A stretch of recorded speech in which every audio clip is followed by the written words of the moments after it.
Finally एवढा आटापिटा करून भेटलंच काय ते पुढे सांगते. तर हाय, मी Arsala, welcome to my mini vlog. आज याला सुट्टी होती आणि गॅस संपल्यामुळं तर काही बनवता येतच नव्हतं. मग हा बोलला चल आपण बाहेरून काहीतरी खाऊन येऊ.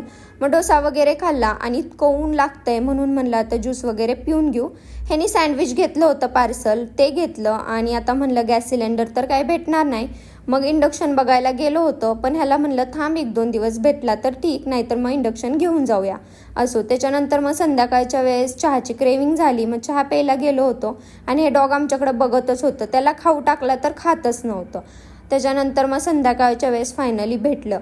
ह्याची शक्यता मला वाटतच नव्हती आज सिलेंडरची भेटल, पण भेटला बाबा. उशीर झाला होता, 9-9:30 वाजले होते. मग हा बोलला असू दे आता मसाले भात वगैरे बनव, कारण स्वयंपाक बनवायला लागली की परत उशीर होईल. आता म्हणलं ठीक आहे मसाले भात बनवते. आणि आता ह्याला म्हणलं बाबा आता आपण काय बाहेरचं खायचं नाही, मला कंटाळा आलाय बाहेरचं खाऊन. मला हा बोलतो बघ अशी बोलते आत्ता काय करते बघू. असो, त्याच्यानंतर जेवण वगैरे केलं. तर आजच्यासाठी एवढंच होतं. बाय.